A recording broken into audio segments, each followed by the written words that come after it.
Actuellement en tournée, Florent Père a fait escale à l'espace Mandela avec son spectacle Nature, où il joue seul sur scène une vingtaine de personnages. J'interprète tous les membres d'une troupe de comédie musicale un soir de première, aussi bien la productrice, le régisseur ou le stagiaire qui sont en coulisses, que les comédiens, comédiennes, chanteurs, danseurs, danseuses qui sont sur scène en train de réellement jouer le spectacle. Donc pendant 1h30, enfin un petit peu plus, le spectateur assiste à l'effervescence qui règne dans une troupe un soir de première, aussi bien sur scène qu'en coulisses. Ça va être une catastrophe. Oh non, non, non, non, non, en plus c'est complet.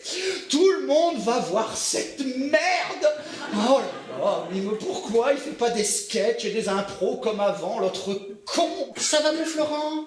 Ça va être formidable.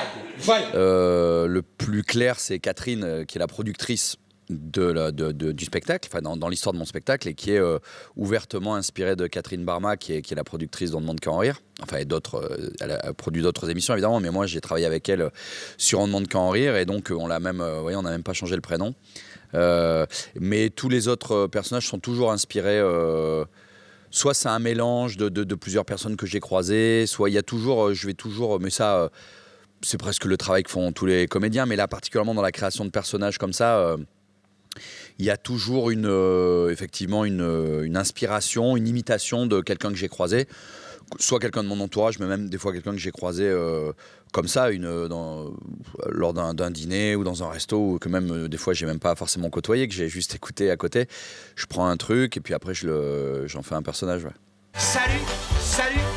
Qui dit comédie musicale dit musique, et elle est signée par Pascal Obispo. C'est lui qui m'a demandé, évidemment. Il est venu me demander en me disant « Écoute, ça va pas fort, est-ce que tu veux pas m'aider à me lancer ?» Mais comme il avait besoin d'un petit coup de pouce, parce que qu'est-ce qu'il a fait, franchement, depuis le début de sa carrière, ça, on peut pas dire. Oui, au fur et à mesure de l'écriture, on s'est rendu compte avec Philippe Cavrivière et Mathieu Burnel, qui sont mes co-auteurs, que ça s'orientait vers l'histoire d'une vraie comédie musicale et qu'il nous fallait une vraie comédie musicale. Et une des références, si ce n'est la référence en comédie musicale en France, c'est Pascal. Et comme on se connaissait, j'ai osé lui demander. Il a dit oui immédiatement, ce qui m'a beaucoup touché. Et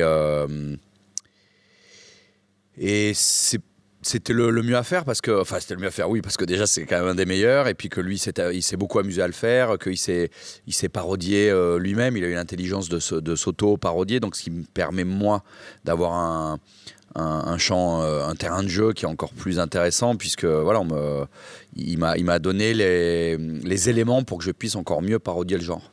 La calotte glaciaire, on t'a bien niqué ta mère. Mais c'est pas possible. Pas un ours blanc provençal climato-sceptique supporter de l'OM qui chante du Joule. Enfin, mais ça veut rien dire là. Tu sais que chaque semaine, tu ingurgites l'équivalent en plastique d'une carte bancaire. Tu savais pas ça? Si moi ça me permet de chier une Mastercard par semaine, wow. Le vrai sujet du spectacle, c'est la vie d'une troupe de théâtre, mais en toile de fond, il y a le thème de l'écologie qui est là, parce que c'est un thème qui me tient à cœur, et que je voulais utiliser cette tribune que j'ai, qui est la scène, mais aussi les interviews, les réseaux sociaux, pour un petit peu prêcher la bonne parole et essayer d'éveiller les consciences, ou les réveiller. Mais le fait d'aborder l'écologie par le prisme de tous les personnages permet d'aborder l'écologie par toutes les sensibilités que les gens peuvent avoir avec l'écologie, c'est-à-dire du climato-sceptique le plus sceptique à l'écologie le plus radical, ou l'écolo le plus radical, qui est Florent dans le spectacle, qui est l'écolo un peu emmerdant, qui est très donneur de leçons, très moralisateur, un peu radical, et qui va constamment vous dire ce que tu fais c'est pas bien, c'est pas assez, tu dois faire plus, pourquoi tu fais ci, pourquoi tu fais ça, c'est pas assez bien, blablabla. Et moi je suis pas convaincu par ce mode de communication. Je pense que à part braquer les gens, on convainc pas grand monde. Mais on voulait avoir ce personnage-là pour utiliser aussi cette comédie-là. Mais j'espère, d'ailleurs, mon équipe en est la preuve, parce que si j'étais le Florent du spectacle, je les aurais convertis au véganisme, à la gourde et au vélo, donc, ce qui n'est pas le cas. Donc j'espère être un peu moins radical, mais on a toujours envie, quand on est animé, quand on a des convictions comme ça, on a envie évidemment de convaincre les gens et de leur dire allez, il faut se bouger, ça paraît tellement urgent, enfin c'est tellement urgent. Donc parfois c'est un peu... désarmant d'être face à des gens qui considèrent que ça n'existe pas ou peu, quoi. Et donc de temps en temps on a un petit peu envie d'être un petit peu plus radical, mais c'est pas du tout ma manière de fonctionner, donc je me maîtrise. Mais le floor dans le spectacle, elle est trop, en tout cas. Avec ce spectacle d'1h40 entre chant et imitation, une préparation physique est obligatoire. Comme je suis sportif, en règle générale, je suis toujours plus ou moins entraîné. Mais là, quand j'ai commencé à jouer le spectacle, on approche de la 200e d'ici quelques jours. Donc ça fait, sur l'année d'ailleurs réduite en plus à cause du Covid. Donc non, on aura fait 200 dates en quasiment un an, donc ça fait quand même beaucoup de dates. Et non, il faut faire du sport à côté, en plus du spectacle. Je pensais que le spectacle suffirait. Et c'est mieux si on continue à faire du sport à côté, parce que j'ai besoin d'avoir un bon souffle, un bon cardio sur scène, parce que chanter en étant essoufflé, on chante moins bien, c'est pas bon pour les cordes vocales. Tous les changements de personnages, en fait, comme le spectacle est très physique, très technique, si le spectateur vous voit sans l'effort et vous voit essoufflé ou sans la technique ou l'intensité physique que représente le spectacle, c'est pas bien. C'est mieux que le spectateur se dise mais comment il fait, comment c'est possible. C'est là qu'arrive la magie du spectacle.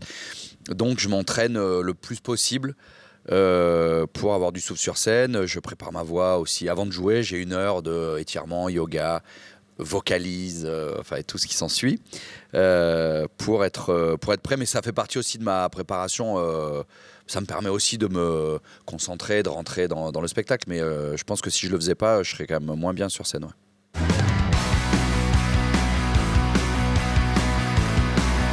En plus de rire, ce spectacle vous fera aussi réfléchir.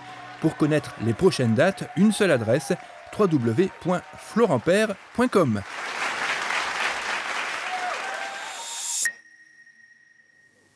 La municipalité a profité du marché dominical pour organiser son marché aux fleurs, saveurs et senteurs.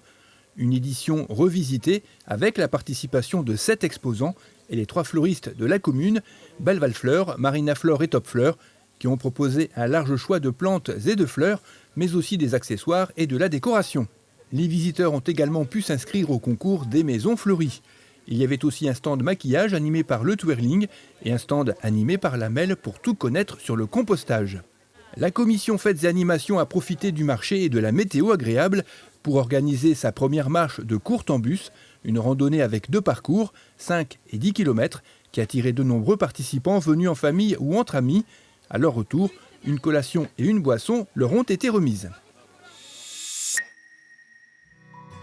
Après 2 ans d'absence, les festivités chapelloises font leur retour avec quelques petits changements. L'occasion également de faire un point sur les animations à venir avec l'adjoint en charge des fêtes et animations, Dante Palmerio. En quelques mots, je vais vous présenter les prochains événements sur la chapelle d'Armentières que nous avons prévus. Donc, à commencer les festivités de la chapelle le 4 et le 5 juin. Donc, le samedi 4 juin, on organise une braderie rue du Maréchal de Latte de Tassigny, organisée par le Dojo Club. On va reprendre un petit peu les anciennes habitudes d'il y a 2 ans. On va essayer de continuer dans la même lignée. Cette braderie commencera à partir de 9h du matin jusqu'à 16h. Le périmètre, donc je vous l'ai dit, ce sera la rue de Latte de Tassigny jusqu'au bout, l'embranchement, je dirais, avec la rue du Président Kennedy. Le soir, il y aura un spectacle dansant organisé par Yaka à la salle Mandela. Voilà pour le samedi 4 juin. Maintenant, le dimanche 5 juin. Donc, il y aura un marché créatif. Donc, ce marché, on va accueillir les exposants à partir de 7h30 du matin. Donc, on est sur une quinzaine d'exposants à peu près. L'ouverture de ce marché se fera à partir de 10h jusqu'à 18h. Éventuellement, selon le temps, selon les diverses animations que l'on a, ils pourront éventuellement déborder. Ça pose pas de problème. Voilà pour le matin. Donc après, pour la première fois, nous allons organiser également une color run. Donc cette color run se fera le départ à partir de 10h et l'arrivée vers 11h15. Départ de la plaine, arrivée sur la plaine. Le parcours, on aura un parcours de 5 km. Et à l'arrivée, donc, il y aura le lancer de poudre sur la généralité et le total des participants. Voilà pour une des premières, animations du matin. 11h15, ce sera le discours de Monsieur le maire, je dirais classique. 11h30, le lâcher de pigeons. Également, 11h30. Et après, dans la foulée, on fera l'apéritif qui est offert par la municipalité, comme d'habitude. Hein. Voilà, donc ça c'est pour le petit côté festif. Également, n'oublions pas que tout au long de la journée, il y aura la petite restauration. Hein, vous pourrez également donc avoir frites, hamburgers. Également, il y aura du sucré salé. Hein, on pourra avoir des crêpes, des gaufres. Hein, tout ça, ce sera nos associations qui vont s'en occuper. Également, il y aura la buvette, une buvette tenue par Stéphane Vion, comme tous les ans. Hein. À partir de 13h, l'ouverture des animations. C'est-à-dire que ici, cette année, nous aurons ce qu'on appelle la petite ville. Comment expliquer ? C'est surtout pour les enfants. Hein. Le parc Fleury est également un parcours de pédalo. Donc vraiment situé pour les petits-enfants. À 14h, une des nouveautés également, ce sera le show VTT. C'est-à-dire ce sont des acrobaties vélo faits par 2 ou 3 personnes. Donc il y aura un spectacle à 14h et il y aura une deuxième représentation à 16h. On le fera en 2 fois. De 14 à 18h, il y aura le traditionnel concours de pétanque qui se fera sur le terrain rouge. Voilà pour le sport. Également, il y aura le défilé des vélos fleuris que l'on va reprendre puisque ça avait bien plu une année. Le parcours que l'on fera, c'est autour du complexe sportif. Hein, on fera le tour par le synthétique pour revenir dans le centre de la plaine. 14h30 à 16h30, il y aura également les structures gonflables. Hein, donc je pense qu'il y aura pas mal d'animations pour tout le monde. On va toucher un petit peu toutes les personnalités et les catégories surtout d'enfants. Hein. Voilà déjà pour une bonne partie, ça va nous amener jusqu'à 16h30, voire un peu plus tard. Également, après, est-ce que l'on a prévu une des petites nouveautés que l'on va faire, parce qu'on s'est aperçu avec le fil du temps ou des représentations qu'on a fait, c'est que les gens traînent, entre guillemets, ou restent un peu plus longtemps le soir quand il fait beau et tout ça. Donc là, on va faire une soirée de clôture, c'est-à-dire qu'il y aura un DJ et on fera sous forme de cadeaux, de jeux, de quiz.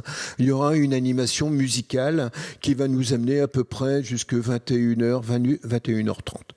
Voilà, et après, c'est pour dire de terminer en beauté cette animation. Hein.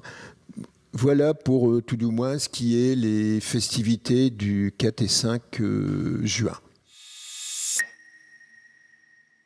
L'association Vémacar au fil du temps a organisé sa fête de printemps avec une exposition généalogique qui concernait 3 anciennes familles du hameau, les Delattre, les Delboeuf et les Quinte. Déjà présentes bien avant la Première Guerre mondiale, elles sont revenues s'installer après la guerre malgré la perte de tous leurs biens.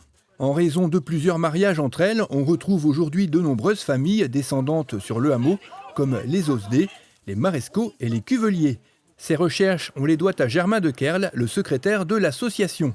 Un rallye touristique couvrant un secteur situé entre les vallées de la Lys et de la Deule a permis de répondre à une douzaine de questions concernant le patrimoine.